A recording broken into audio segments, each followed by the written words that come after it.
Graça e paz, queridos. Sejam bem-vindos a mais uma videoaula aqui no canal Gospel Tech 316.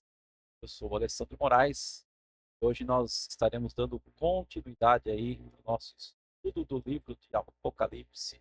É isso mesmo, né?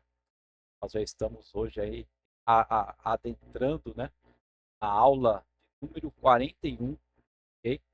Nós estamos aí no capítulo 11 de Apocalipse. Hoje nós vamos finalizar o capítulo 11 de Apocalipse. E assim também vamos finalizar a terceira sessão, ou a terceira divisão do livro do Apocalipse. Nós já estudamos aí a primeira divisão, onde nós vimos sobre os 7 candeeiros, ou as 7 igrejas. Depois finalizamos aí a segunda divisão, nós vimos sobre os 7 selos, a abertura dos 7 selos. E hoje nós vamos finalizar a terceira divisão desse livro do Apocalipse, onde nós estamos estudando sobre as 7 trombetas.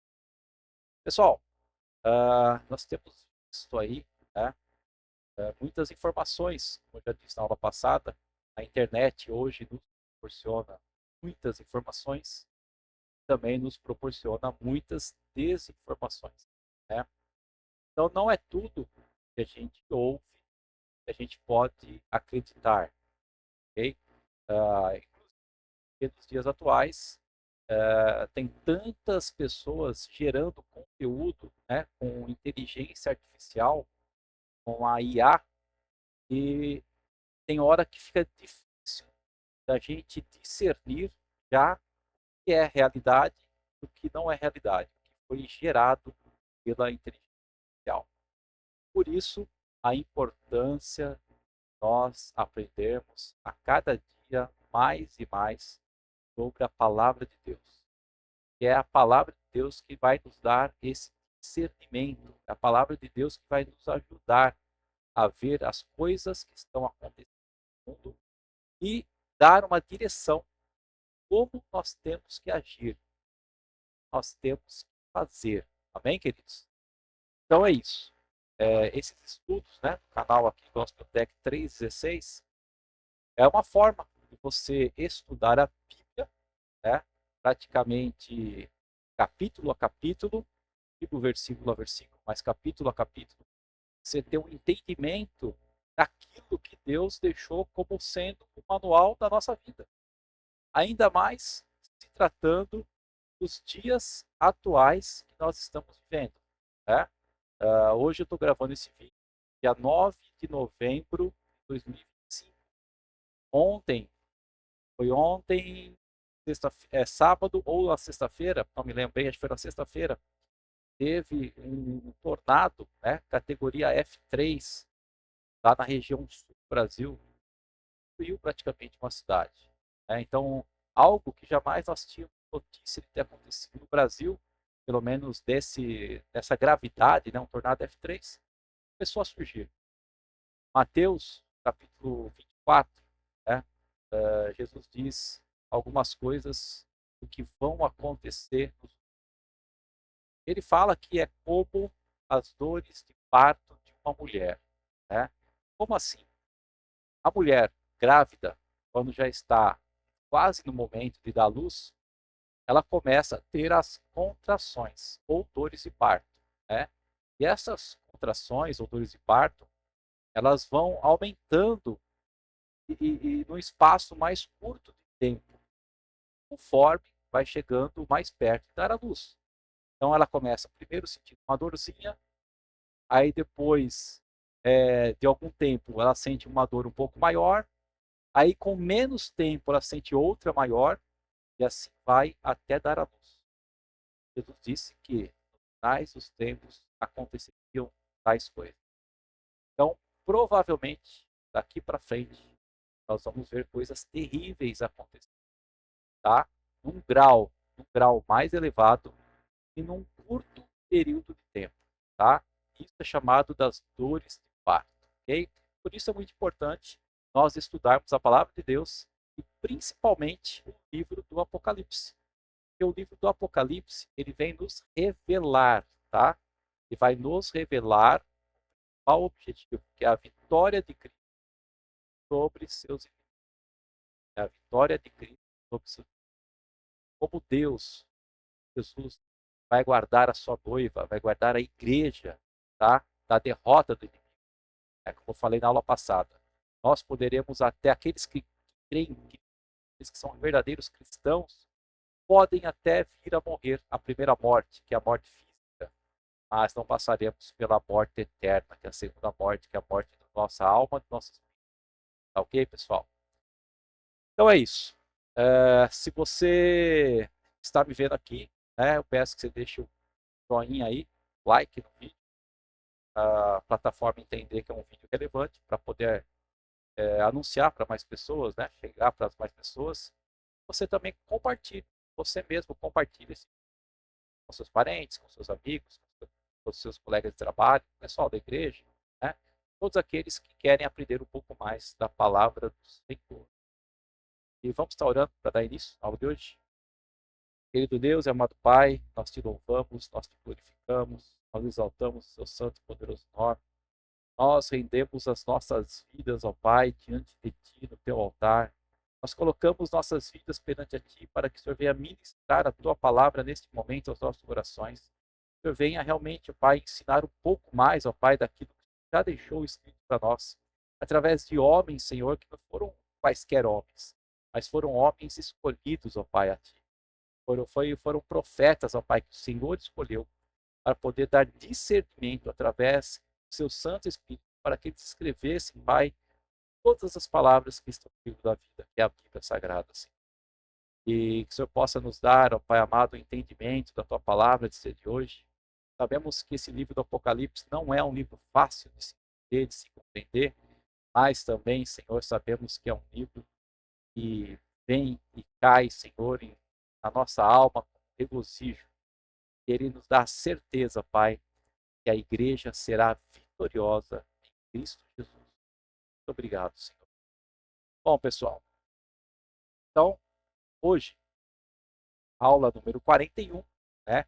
O título da aula é O Anjo Toca a Sétima Trombeta, a Alegria dos Remidos e o Pavor dos... Né? E antes de adentrar na lição, eu quero aqui ler mais uma vez com vocês esse capítulo 11, né, de Apocalipse. Nós vamos dar uma recapitulada bem rápida aquilo que nós vimos na aula 40, foi a aula anterior, tá? Que é do versículo 1 até o versículo 14. Está escrito assim: Foi-me dado um caniço semelhante a uma vara, e também foi-me dito: levante-se e vá medir o santuário, Deus, o altar e os que adoram no santuário. Mas deixe de lado o átrio exterior do santuário e não o meça, porque esse átrio foi dado aos gentios. Por 42 meses pisarão a cidade santa.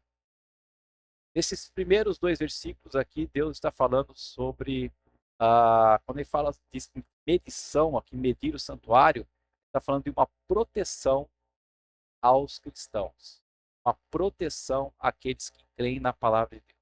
Então, sempre que na Bíblia a gente vem, ouve, lê sobre medição, geralmente é um tipo de proteção para os cristãos. Okay? Versículo 3, ele fala o seguinte: Darei autoridade às minhas duas testemunhas para que profetizem durante 1260 dias, vestidas de pano de saco. Essas duas testemunhas são o quê? São as duas oliveiras e os dois candelabros, que estão em pé diante do Senhor da terra. Se alguém pretende causar-lhes dano, da boca dessas testemunhas sai fogo e devora os inimigos. Sim, se alguém pretender causar-lhes dano, certamente deve morrer. E elas têm autoridade para fechar o céu, para que não chova durante os dias em que profetizarem. Tem autoridade também sobre as águas, para transformá-las em sangue, bem como para ferir a terra com todo tipo de flagelos, tantas vezes quanto derem. Essas duas testemunhas é um assunto polêmico, né? Porque tem diversos visão, entendimentos sobre quem é essas duas testemunhas, né? Será que são Enoque e Elias? Será que é Elias e Moisés? Será que é o Novo e o Velho Testamento? É. Então, de acordo com o nosso estudo, nós cremos que essas duas testemunhas simbolizam, tá? Elas simbolizam a igreja. Nós, nós que somos a igreja, nós que somos a noiva de Cristo, nós que estamos aqui na terra para o quê? Para ensinar, para pregar, para profetizar a palavra de Deus. Então, nós somos essas duas testemunhas. É assim que nós entendemos, de acordo aqui com o nosso estudo, ok? Continuando aqui, versículo 7. Quando tiverem, então, concluído o testemunho que devem dar, a besta que surge do abismo fará guerra contra elas. A besta vencerá e matará as testemunhas. Seus cadáveres ficarão estirados na praça da grande cidade, que espiritualmente se chama Sodoma e Egito, onde também o seu Senhor foi crucificado. Então, muitos dentre os povos, tribos, línguas e nações contemplarão os cadáveres das duas testemunhas por 3 dias e meio, e não permitirão que esses cadáveres sejam sepultados. Os que habitam sobre a terra se alegrarão por causa da morte dessas duas testemunhas, realizarão festas e enviarão presentes aos outros, porque esses dois profetas atormentaram os que moram sobre a terra. Então, nessa passagem aqui, nós entendemos que realmente a igreja tem o seu tempo de pregação. Tem um tempo até onde Deus vai permitir nós pregarmos o evangelho. Depois daquele tempo, nós sofreremos perseguição e nós sofreremos morte. Ok? Mas, capítulo 11, veja bem, desculpa, versículo 11. Mas, depois dos 3 dias e meio, entrou neles um espírito de vida da parte de Deus. E eles se ergueram sobre os pés. E aqueles que os viram ficaram com muito medo.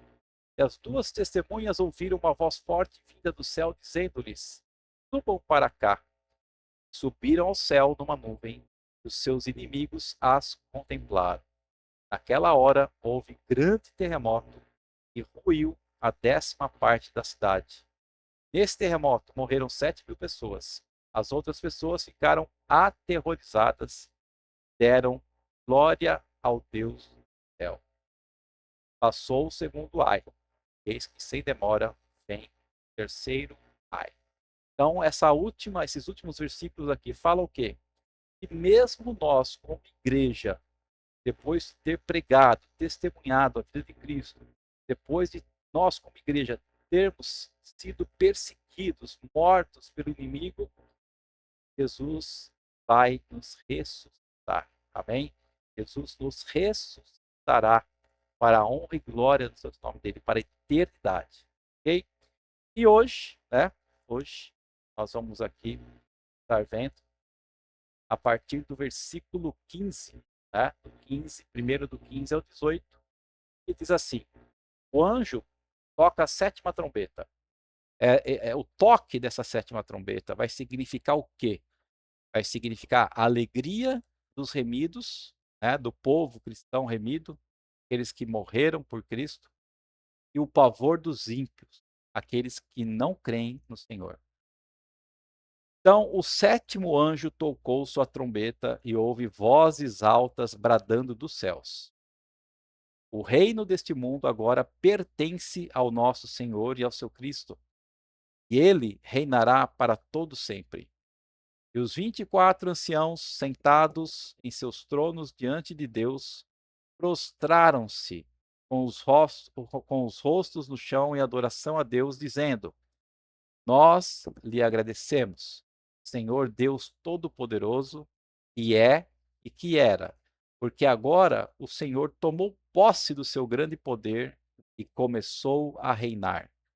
As nações ficaram iradas contra o Senhor, porém agora é a sua vez de ficar irado contra elas.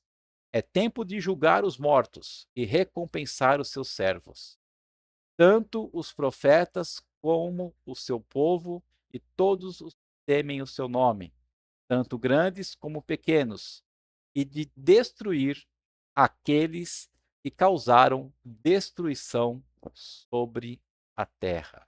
Amém, queridos? Então, os versículos 15 a 18 do capítulo 11 aqui de Apocalipse. Então, aqui nessa parte, João, o apóstolo João, que escreveu Apocalipse, destaca 4 verdades que são importantes, ok? Primeira verdade, em primeiro lugar, um anúncio de vitória. Então, o céu ele prorrompe em vozes de exaltação a Cristo, em adoração a Cristo. Então, na abertura do 7º selo, quando nós estudamos lá a abertura dos selos, quando a gente estudou sobre o 7º selo, houve o quê? Nós vimos que houve um silêncio no céu, né? Em virtude dos terríveis juízos que viriam sobre os homens na terra. Agora, com a 7ª trombeta, houve grandes vozes no céu. Então não houve mais silêncio como houve no 7º selo. Na 7ª trombeta agora houve grandes vozes de exaltação. É porque chegou a parousia, a entrada triunfal, né? É uma entrada triunfal, é a irrupção total, é a entrada total da glória de Deus e o triunfo final da igreja. É aquele momento do ápice, o ápice de toda a história da humanidade. E com a chegada da noiva, que é a igreja, somos nós, na casa do Pai, os céus prorrompem em gritos de alegria e exaltação ao noivo da igreja. Imagina você, um noivo que ama a sua igreja, um noivo que ama sua noiva, que é apaixonado por ela, que dá sua vida pela noiva.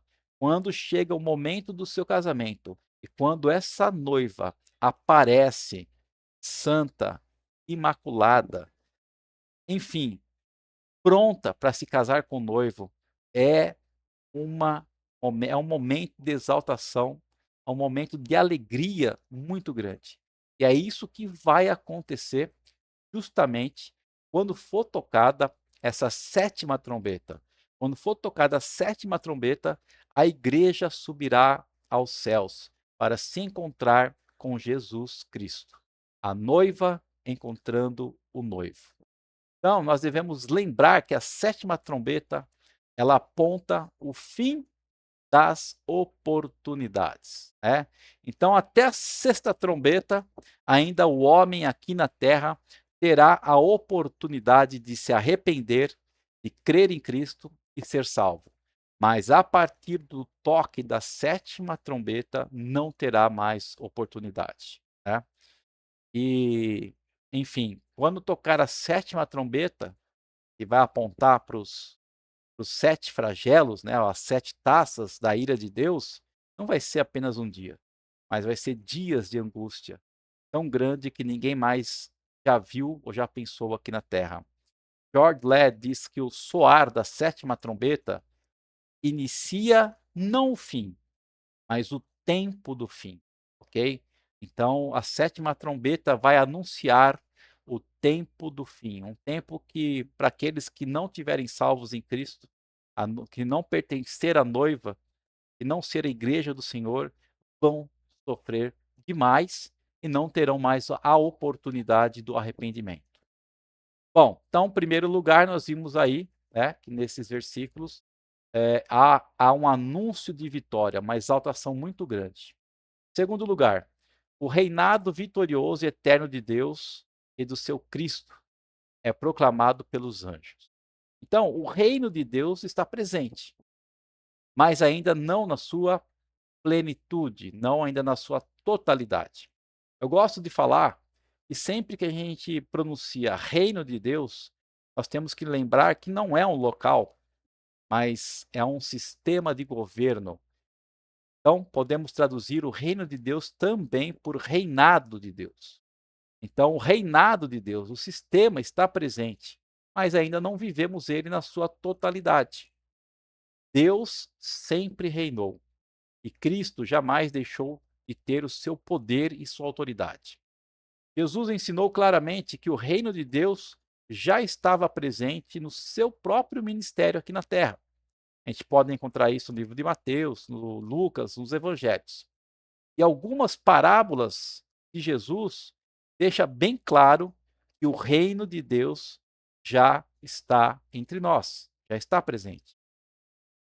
Mas esse poder e essa autoridade que Jesus exerce no universo, ela nem sempre se manifestou, diz assim William Hendrickson. Cristo, ele despojou-se, Cristo deixou, se despiu da sua glória.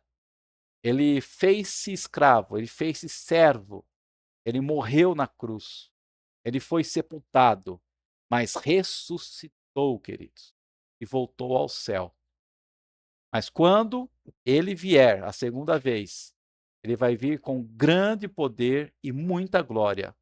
E aí então ele vai se assentar definitivamente no seu trono, e aí o seu reinado, o reinado de Cristo, será total, será pleno, será vitorioso, será completo, ok? Então, às vezes, parece até que Satanás está governando, né, esse mundo aqui. Mas, uma vez que for chegado o dia do juízo, o esplendor real da soberania de Deus vai ser revelado na sua plenitude, na sua totalidade. Porque, naquele tempo, toda oposição de Satanás será suprimida, vai sumir, e o reinado de Cristo será pleno. O reinado de Cristo será vitorioso, será eterno. Essa é a mensagem de uma peça que existe, né? Um oratório que existe chamado Messias de Handel. Cristo vai reinar até colocar todos os seus inimigos debaixo dos seus pés.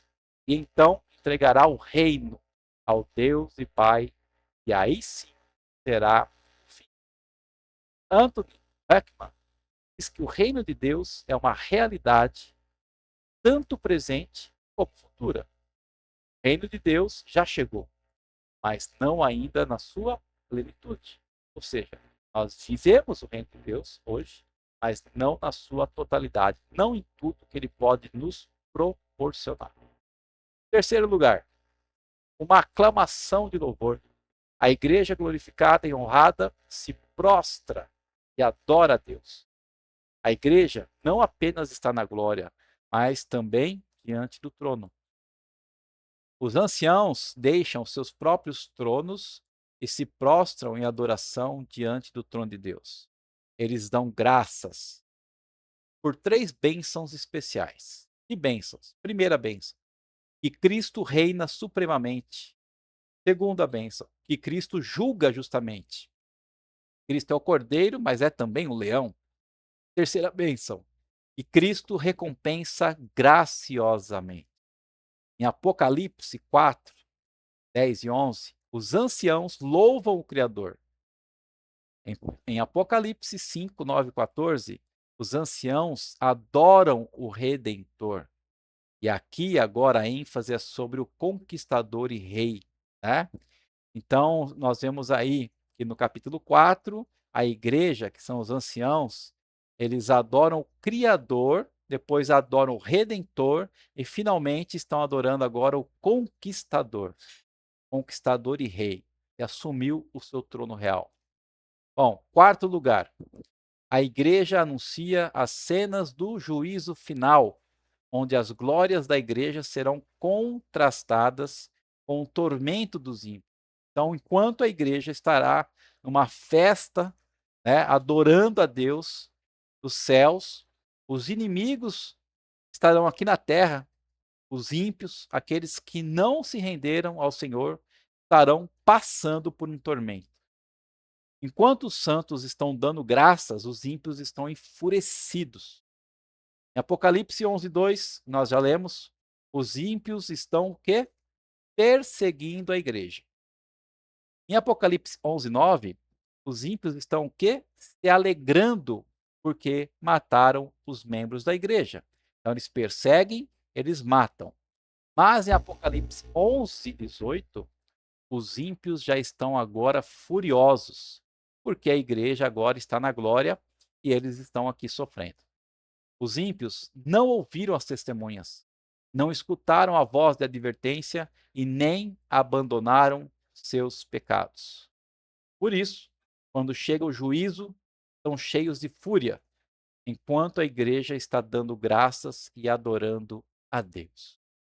Enquanto os santos recebem galardões, os ímpios são destruídos. Os santos ressuscitam para a vida, para a glória, mas os ímpios enfrentam o juízo e serão exterminados. Não aniquilados, ou seja, eles serão exterminados, serão banidos para sempre da face de Deus. Serão condenados. Não terão uma destruição total, mas viverão eternamente no lago de fogo e enxofre. O dia do juízo será dia de glória para os santos, para a igreja, mas o dia da ira de Deus para os ímpios.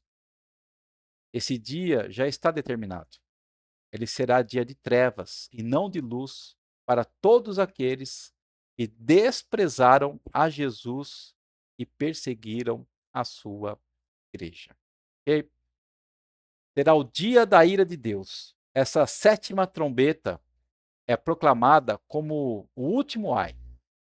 Isso porque as chances acabaram e não há mais nenhuma apelação, ok? Então, esses versículos que nós lemos aí, do 15 ao 18, eles revelam o que para nós? Revelam um anúncio de vitória dos céus, né? Um anúncio de vitória de Cristo.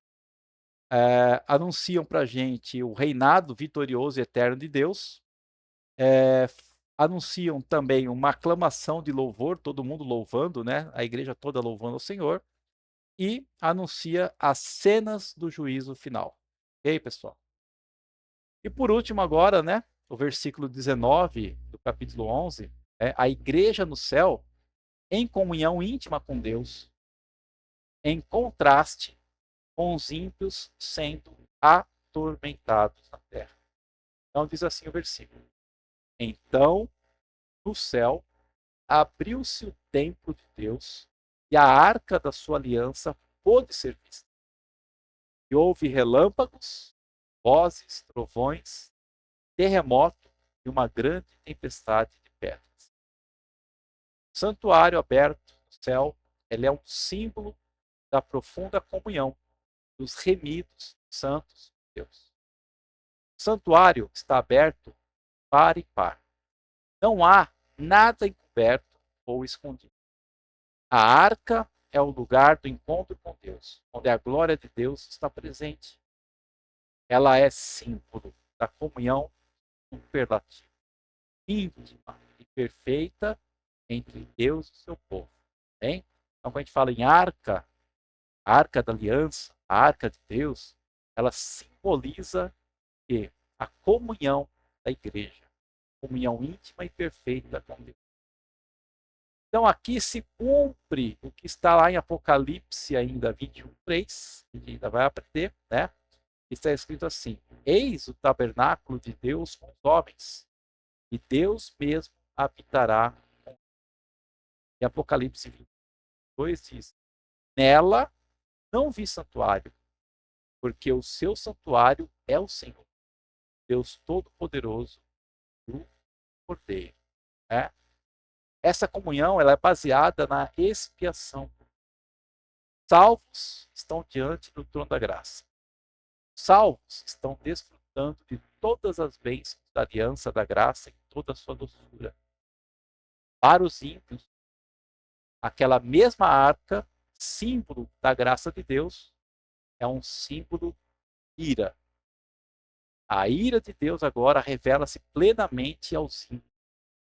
Eles estão em completo e eterno desamparo, enquanto a igreja está completa e eternamente desfrutando da bem-aventurança eterna.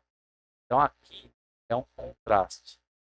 Ao tocar da sétima trombeta, nesse dia do juízo, será um contraste para quem estiver nos céus, a igreja, a noiva de Cristo, desfrutando dessa graça de Deus, contrastando com quem ficar aqui na terra. Aqueles que não acreditaram, aqueles que não se arrependeram, aqueles que não deixaram de pecar. Haverá esse grande contraste. Enfim, quem você é? Você é santuário de Deus ou você é átrio exterior? Né? Você é aquele que está protegido por Deus ou você é como os ímpios que estão no pátio exterior? Quem você é? Testemunha fiel ou você é um amante das coisas do mundo? E onde você estará quando a sétima trombeta tocar? Você estará no santuário aberto de Deus, adorando a Deus? Ou será que você estará sendo atormentado pelos flagelos, pelas taças da ira de Deus? Tempo da oportunidade é hoje. Tempo da oportunidade é agora. É agora que você tem que crer em Deus. É agora que você tem que crer em Jesus como seu Senhor e Salvador. É agora que você tem que se arrepender dos seus pecados. Se arrepender é você não fazer eles novamente. É não cometer os mesmos pecados novamente. Isso é arrependimento. Você não sentir prazer por essas coisas. Amanhã pode ser tarde demais. Volte-se para o Senhor enquanto é tempo e busque-o enquanto ele está por perto. Amém, queridos? É muito importante isso para nós, porque nós temos visto a cada dia tantas e tantas coisas acontecendo nessa terra, tantos e tantos sinais, né? Apesar, como eu falei no início do vídeo da aula aqui, apesar de tantas informações e desinformações, mas, queridos, está bem claro que os sinais dos tempos estão chegando, não tem como negar isso. Por isso, o tempo é agora.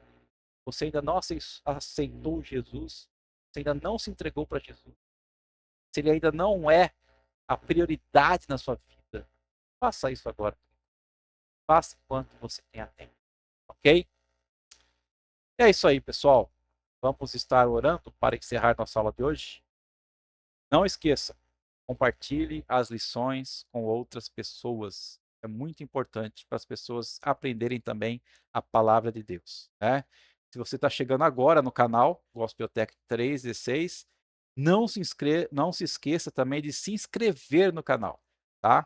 Porque se você se inscreve no canal e habilita o sininho das notificações, toda vez que eu postar aqui um vídeo novo, uma aula nova, você será avisado pelo YouTube. Maravilha, pessoal?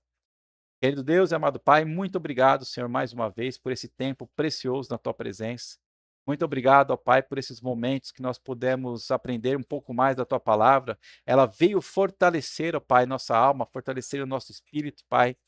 Enfim, Senhor, nós confiamos na Tua palavra que realmente o Senhor protege a Tua igreja. O Senhor protege aqueles que são seus, ó Pai, aqueles que um dia se arrependeram, um dia se ajoelharam, se prostraram a Ti, ó Pai, entregaram a vida a Ti.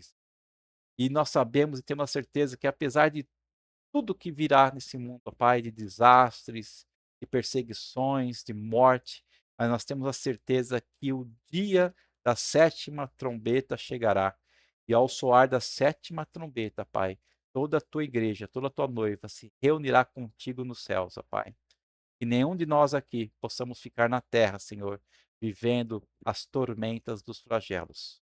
Pai, que tenhamos uma semana abençoada na tua presença, que o Senhor continue nos abençoando, derramando sobre nós tua graça, tua misericórdia, teu perdão, teu amor, ó Pai, nos ensinando a cada dia mais a mais e mais te adorar, Senhor, te louvar. Obrigado por tudo, em nome de Jesus Cristo. Amém. Amém, queridos, é isso aí. Até a semana que vem, se assim o Senhor nos permitir. Grande abraço a todos.